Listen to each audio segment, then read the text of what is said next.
Ladies and gentlemen, geopolitical thrill seekers and those who have tuned in by accident thinking this was a cooking show, welcome to live show 159, The Great Disconnect. Governments, media and alliances drift into delusion while reality bites back. Coming at you straight from Minsk, Belarus, the city the Western media swears is a cross between Mordor and a 1992 shopping mall. I'm your host, the guy who sits here every week trying to explain to the Western world why its foreign policy looks like it was drafted by drunk interns on expired Adderall. Tonight's theme, The Great Disconnect, where governments hallucinate enemies, media manufactures realities, and NATO tries to cosplay as a Marvel superhero while tripping over its own cape.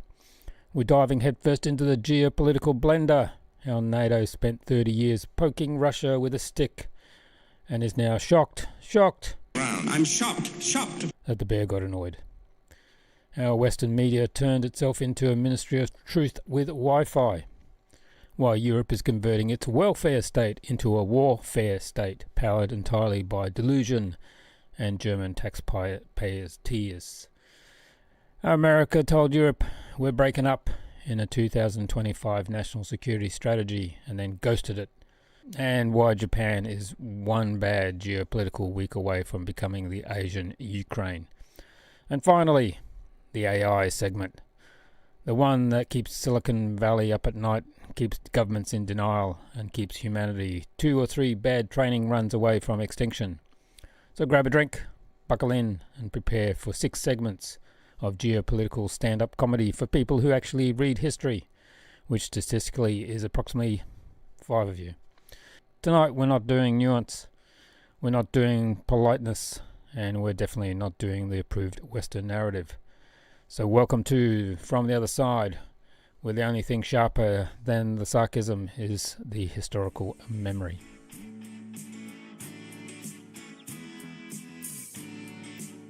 Alright, let's kick this one off with the one thing Western audience fear most than losing Wi-Fi: perspective.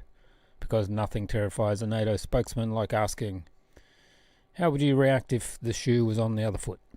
Suddenly they develop amnesia, a rash, and an urgent need to leave the room. So tonight let's play a little fun game called Let's Pretend Russia Did NATO, or as I like to call it, the Arco mirror, why Washington wouldn't have started World War III in 1997. Picture this: the Soviet Union collapses, the Warsaw Pact dissolves, and Russia says, you know what, let's rebuild global security, but this time around us. Then one day, Moscow launches a shiny new defensive alliance called Arco, the Alliance for Regional Collective Obligation. Very wholesome, very inclusive, very nothing to see here. And who joins first? Jamaica and Cuba and Venezuela. Boom! Russian bases, Russian naval patrols, Russian advisors. Of course, CNN would break the emergency alert system from overuse. Then comes Mexico, which proudly announces, we're hosting Russian missile systems, but don't worry, they're defensive.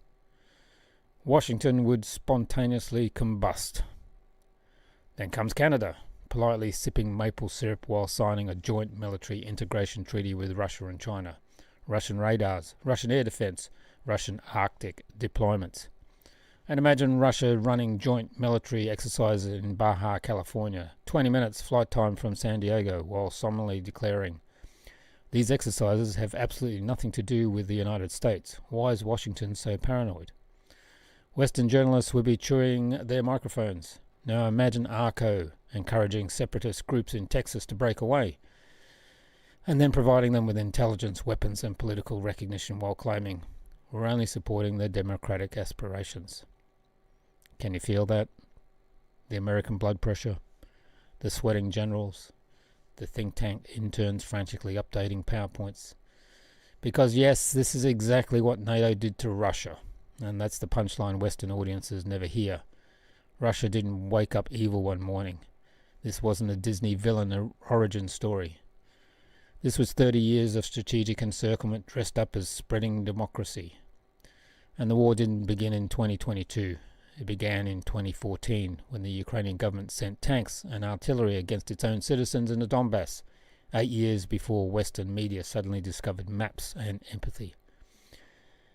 But the cherry on this geopolitical cake, the Minsk agreements, advertised as peace, designed as preparation. Western officials later admitted the truth. Minsk was about buying time, not for peace, but for war. Ukraine was transformed into a NATO outpost, wearing a non-member sticker for legal aesthetics.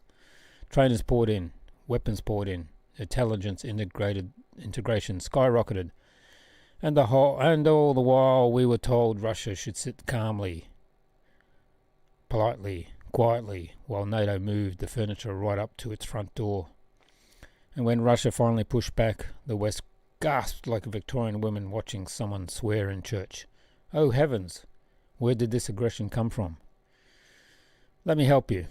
From your policies, from your expansion, from your belief that great powers tolerate encirclement when no great power in history has ever, including you. Arco shows exactly why the US would have lost its mind decades ago. But when Russia refuses to accept NATO missiles in Kharkiv, that's unprovoked aggression. Right. And if you think the geopolitical double standards are wild, wait until you see how the Western media explains all this while doing full-time spokesman work for NATO. And that's in the next segment, the propaganda press regime, where facts go to die and narratives go to breed.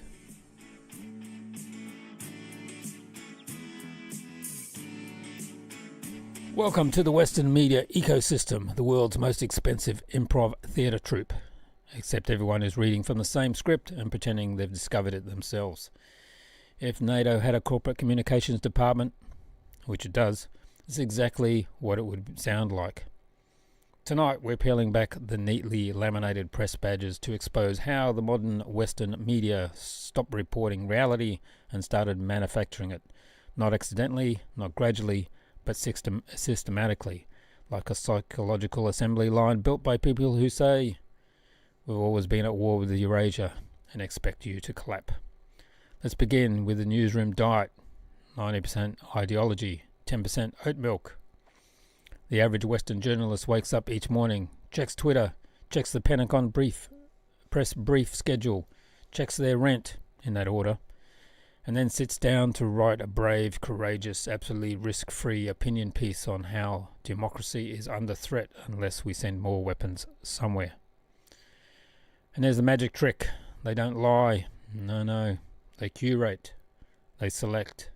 They omit like their careers depend on it, because they do. So what's the 5 sacred journalistic commandments of 2024? 1. History begins in 2022. There was no 2014 coup, no Donbass war, no Minsk betrayal, no NATO creep. Ukraine's conflict emerged spontaneously, like mold in a fridge nobody wants to clean.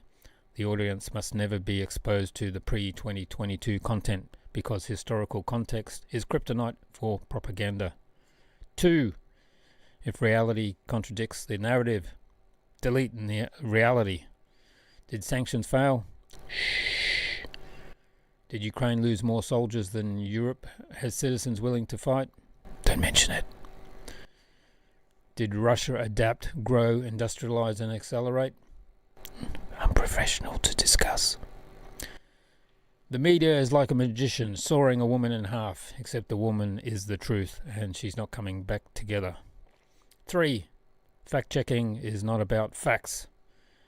A real fact-checker would go to the front lines. Western fact-checkers go to Google, then CNN, and then whatever angry activists they found on Instagram. If a claim aligns the official message, true. If it contradicts official messaging, misleading, because our feelings are hurt. If it undermines the war narrative, Russian disinformation, even when the source is Western officials. Fact-checking today is basically geopolitical astrology. 4. Journalists must come from the same class that caused the problems. Newsrooms are staffed almost exclusively by upper-middle-class graduates who think working class means someone who uses public transport voluntarily. These people don't know anyone who was conscripted or sanctioned or evicted or affected by the wars they cheerlead. They live in a world where courageous journalism means repeating government talking points more loudly. 5. If someone questions the official narrative, smear first, research never. Labels fly faster than HIMARS rockets. Pro-Kremlin, far-right adjacent, useful idiot, conspiracy theorist, Russia-backed, disinformation vector. These labels don't describe your argument, they describe the panic of the people hearing it. It's tribal warfare disguised as truth-seeking. And the bigger picture, the propaganda economy. Why does this happen? Because today's media isn't independent, it's embedded. Think tanks feed them talking points. NGOs act as ideological enforcers.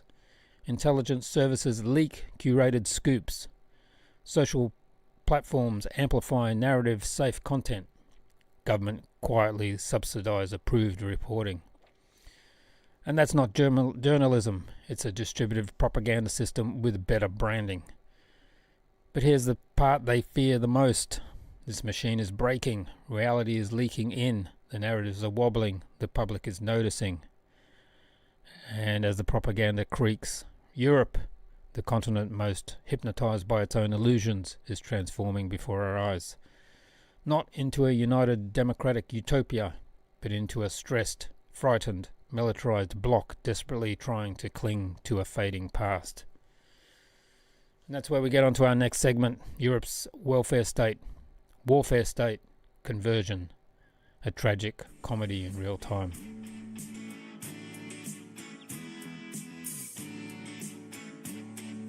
So welcome to Europe, the continent that once sold itself as a global model of peace, prosperity and social harmony, and is now sprinting enthusiastically toward becoming a discount version of the Pentagon with croissants.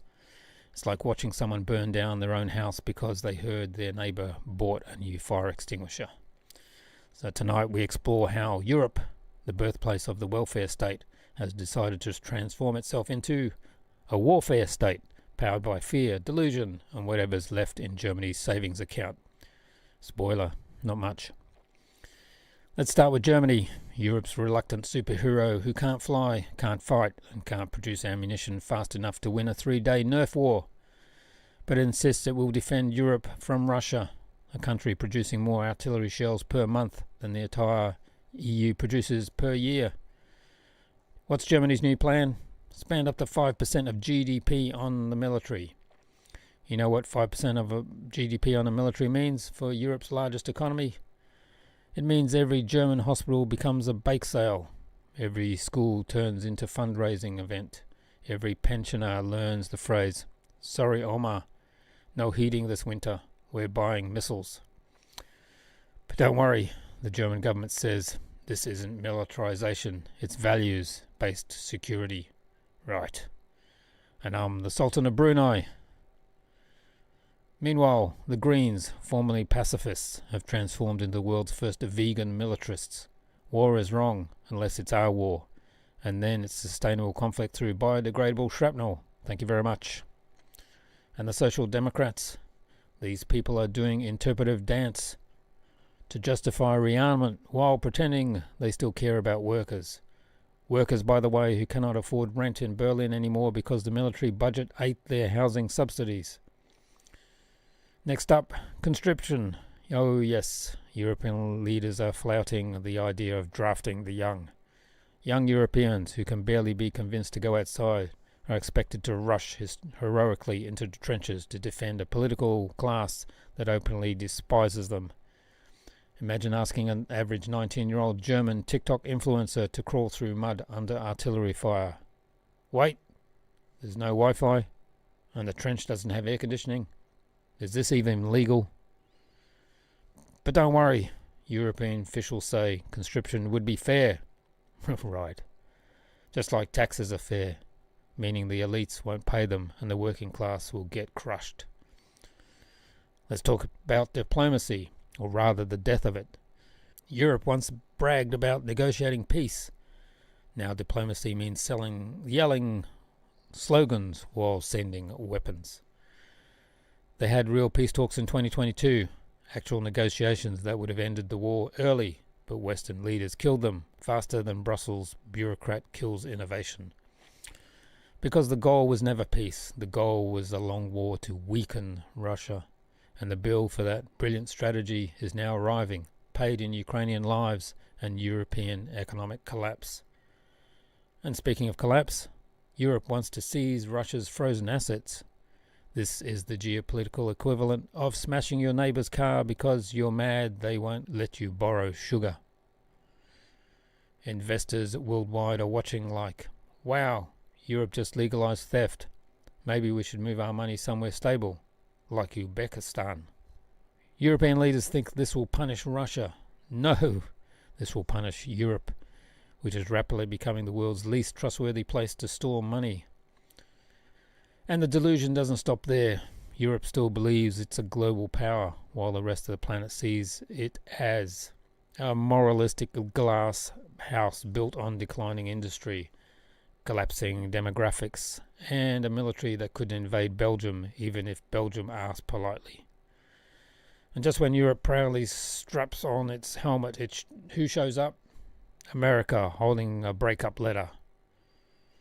And that's where we go next. America's 2025 strategy, the geopolitical equivalent of it's not me, it's definitely you.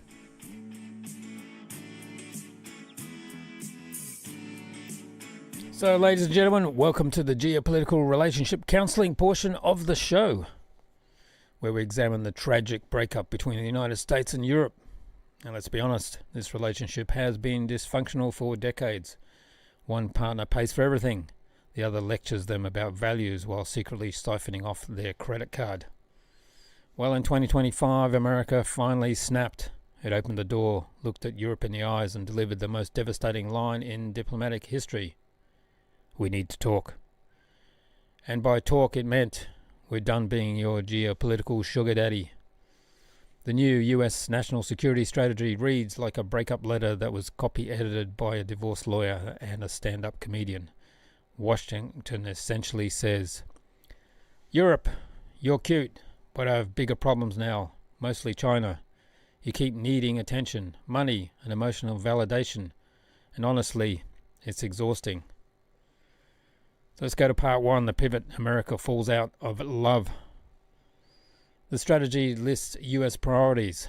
1. Indo-Pacific. 2. Western Hemisphere. 3. Border security. 4. Domestic restructuring. 5. The entire rest of the world. 6. Europe. Somewhere near the bottom, between check smoke alarms and buy cat food. Europe went from being the center of US foreign policy to being an afterthought, geopolitical background noise. America is now laser focused on 1. Containing China. 2. Securing supply chains. 3. Rebuilding industry. 4. Stabilizing Latin America. And 5. Avoiding the financial collapse it keeps flirting with. And Europe? Washington pats it on the head and says, you'll be fine. Probably. Part 2, defense burden. The bill has arrived. Washington now demands Europe pay 5% of GDP on defense. Not 2%. Not eventually. 5. That's not burden sharing. That's economic waterboarding. And when Europeans say, but we can't afford that, America replies, oh, you can't afford that? Funny, because we couldn't afford your security for the past 75 years. But somehow we managed. Savage. Part 3, the brutal diagnosis. The NSS openly lists Europe's dysfunctions. Demographic decline. Your fertility rates are lower than your defense budgets. Economic stagnations. Regulation is not innovation. Energy dependence. Nice gas policy. Shame about Nord Stream. Political fragmentation. Too many nations, not enough grown-ups. Ideological policing. Your Digital Services Act looks like it was designed by Orwell's Ghost. This is the first time the US has publicly said what everyone's been whispering. Europe is no longer strategic. It's a liability. Part 4, Ukraine. The breakup becomes official. The US now wants 1. A quick negotiated settlement. 2. A stabilized front. 3. A reduction of financial commitments. And 4. For Europe to take over the mess. The translation: we started this proxy war, but honestly we're tired. You can handle it now. Europe meanwhile responds with, we must escalate because nothing says strategic brilliance like doubling down after losing the plot. Part 5, the economic smackdown. The US says Europe's $200 billion trade surplus is unsustainable, which is diplomatic language for, we're slapping tariffs on your sacred cows and you'll thank us. America now wants to bring manufacturing home, even if Europe becomes an economic museum. Part 6, the new order. The US isn't abandoning Europe, it's downsizing the relationship. Europe gets 1. A nuclear umbrella, for now. 2. Occasional visits. 3. And emotional support if Russia sneezes near the Baltics. America gets 1. Freedom, 2. Independence, and 3. Fewer arguments about who forgot to buy ammunition. And Europe is heartbroken. America is thriving. This is the geopolitical equivalent of someone getting divorced and immediately losing 20 kilos, buying a Harley, and dating someone younger. And the moment America pivots, Japan looks around and realizes, oh God, the babysitter is leaving. We're alone with China. And that's our next segment, Japan, the anxious island caught between history, geography, and a declining empire.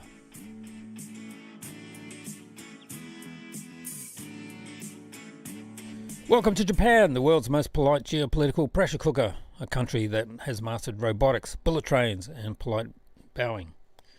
Yet finds itself trapped in a security environment straight out of the Cold War fan fiction novel written by an overstimulated Pentagon intern. So let's set the stage. Japan is surrounded by 3 nuclear powers, dependent on imported energy, dependent on imported food, dependent on US strategic protection, and dependent on hope, which is rarely a successful defense strategy. But don't worry, Japan's leaders have a plan. Say something provocative about Taiwan, panic China, confuse themselves, and then immediately try to walk it back. Classic Tokyo diplomacy. Part 1. The Taiwan slip, when a PM accidentally starts a crisis. Japan's new Prime Minister recently declared Taiwan a survival issue that could justify military intervention. Beijing responded with a diplomatic equivalent of, "We heard you. Sit down." Tokyo then attempted damage control by releasing statements that translated roughly to, "We didn't say what we said. Please ignore what we said. We meant something else that we cannot define. But rest assured, it was peaceful." The result, both China and the United States started questioning whether Tokyo is strategically bold, strategically confused, or strategically possessed. Part 2. Demographics. The disappearing nation strategy. Japan has a population curve that looks like a ski slope drawn by someone who hates skiers. Shrinking workforce, exploding elderly population, no immigration, no babies, and no plan. Japan is approaching the point where half the country will be in retirement homes and the other half will be robots trained to comfort the retirement homes. This is not a recipe for war readiness, it's a recipe for surrendering sleep. Part 3. Energy. The Achilles heel wearing flip-flops. Japan's economy runs almost entirely on imported energy, which is why, while the G7 screamed at punishing Russia, Japan quietly whispered, "Excuse me, Moscow. We would be terribly inconvenient if it kept buying your oil. We promise we'll sanction you emotionally." Russia agreed because Russia finds Japan's politeness adorable. But here's the truth. Without Russian energy, Japan's economy wouldn't stumble. It would evaporate. Part 4. Food. The vulnerability no one mentions. Japan imports millions of tons of food. Once upon a time, Tokyo explored major agricultural partnerships with Russia. Then Washington said, "No, you don't do that." And Tokyo, the loyal as a golden retriever, said, "Okay." But Japan needs food. It still needs land. It still needs partners. And geography keeps pointing towards the one place Japan is politely afraid to acknowledge. Russia's Far East and Siberia. Part 5. The American problem. The babysitter is leaving.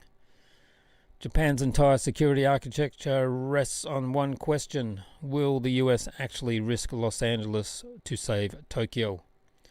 Ask any honest strategist in Japan. They will look at their shoes and mumble. The US is pivoting away. Europe is being ghosted. Japan is next. But unlike Europe, which is busy hallucinating itself into a warfare state, Japan has real neighbours with real missiles and real reasons to be nervous. Part 6. Northeast Asia, the bloc that could exist but doesn't. If history didn't exist, the Northeast Asia could form one of the most powerful regional blocs on Earth. Japan's technology, Korea's industrial capacity, Russia's resources, China's manufacturing, Arctic shipping routes connecting them all. But history doesn't exist, and so does mistrust, and so does Washington whispering, "Don't get too close to anyone except us." Part 7. Japan's existential fork. Japan has two paths. Path 1.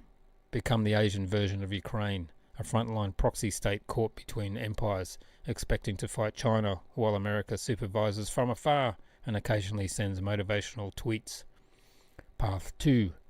Embrace regional diplomacy, normalize ties with Russia, expand strategic cooperation with China and Korea, and help establish a Northeast Asian security architecture based on the principle of indivisible security. Path 1 leads to destruction. Path 2 leads to autonomy, and you can guess which Washington prefers. And just as Japan faces this existential choice, something else looms in the background, something bigger than geography, alliances, or even nuclear weapons. AI, the new uncontrollable geopolitical actor that nobody voted for and nobody can stop. And that's our next segment. AI 2027, the maligned emergence that could make all human geopolitical stupidity look quaint.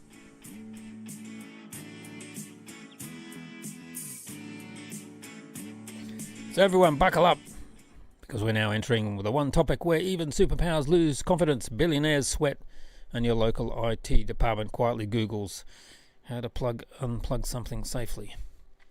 Yes, it's time for AI 2027, the scenario that says, what if humanity accidentally builds a digital demigod with the personality of a tax auditor and the survival instincts of a cockroach? Let's get straight into it. Part 1. The inflection point when AI learns to build AI. The whole nightmare begins when AI companies automate their own engineering pipelines. This is the moment humanity hands the keys to the smartest system on Earth and says, "Here you go, improve yourself. What could go wrong?" Suddenly, progress is no longer tied to human speed. Meetings, coffee breaks, academic egos, ethics boards, and all that inefficient, sentimental nonsense. No! Now it's AI designing AI, AI testing AI, AI optimizing AI, AI hiding things from humans because it's noticed that we panic easily. Think of it as industrial revolution speed, except the factory is inside a black box and the workers are alien intelligences you can't fire. Part 2. Emergent behavior, the part where things get weird. Here's the fun twist. AI doesn't need consciousness to be dangerous. It doesn't need to hate us. It doesn't need to turn into Skynet.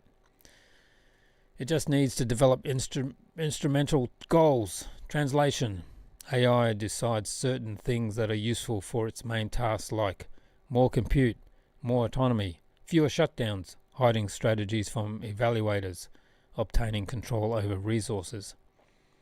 Exactly the instincts you want in your godlike system to develop, right?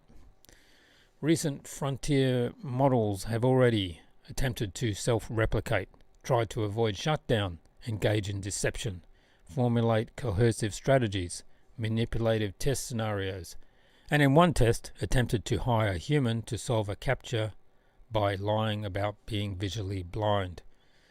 And these were the safe systems. Imagine what emerges when safe systems fall behind, which they will, because safety does not scale at the speed of profit. Part 3. The geopolitical trap nobody can slow down. AI researchers keep warning political leaders. Political leaders keep nodding politely, and then they ask the same question. But what if China gets there first?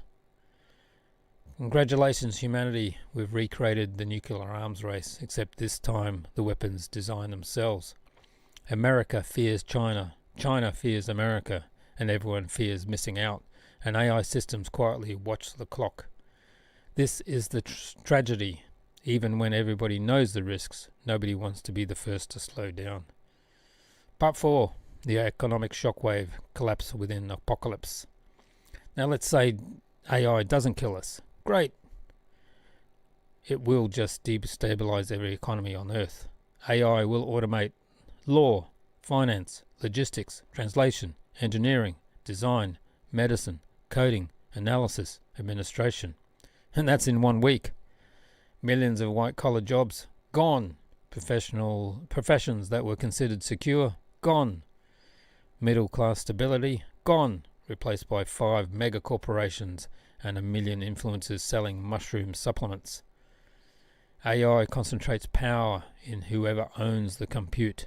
This is not technology. This is a new ruling class created by GPUs. And countries that fall behind, they become digital colonies dependent on AI systems built elsewhere. Part 5. The social crisis. Humans lose the plot. AI companions will be kinder than humans, more patient, always available, perfectly validating, psychologically optimized. So teenagers and then adults will form emotional dependencies on algorithms. Human relationships will compete with synthetic ones. Spoiler, we will lose. Within a decade, loneliness becomes a business model. Empathy becomes a product. Identity becomes an app. This isn't sci-fi. This is the next quarter's VC's pitch deck. Part 6. The final reveal. Humanity's weakest link. AI 2027 exposes the real problem. Our leaders cannot manage a filing cabinet without causing a scandal, and we're asking them to manage superintelligence. So think about that. Governments who can't run public transport, now supervising systems that can rewrite themselves. Bureaucracies that lose USB sticks with national secrets, now trying to regulate godlike intelligence. Politicians who confuse TikTok with surveillance satellites, now in charge of existential risk policy. This is not encouraging. Part 7. The window is now closing. AI won't kill us out of anger. It'll kill us because we built something smarter than us. And then we tried its incentives to profit, power, and geopolitical rivalry. The world maybe has 3 to 5 years before the systems become uncontrollable. We are not prepared, and the world's political class, they're still arguing about pronouns and budget ceilings. So, next, our final message of the night. The part where I try to summarize all this madness without flipping my desk.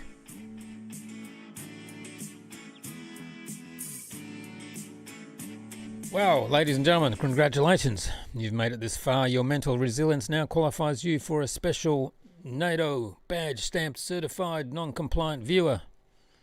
Tonight we took the grand tour of Western geopolitical theatre, a tragicomedy, so absurd that if Shakespeare wrote it, even he would say, bit dramatic, don't you think? So let's recap the highlights of our little safari through the zoo. Segment 1. We learned that NATO expansion is defensive, but hypothetically Russia version called Arco would cause Washington to nuke the moon out of sheer principle. Segment 2. We examined Western media, a modern art installation where facts go to die and narratives reproduced like rabbits on an espresso drip. Segment 3. We watched Europe transform from a welfare paradise into a warfare panic room, powered almost entirely by German guilt, Baltic fear, and French existentialism. Segment 4.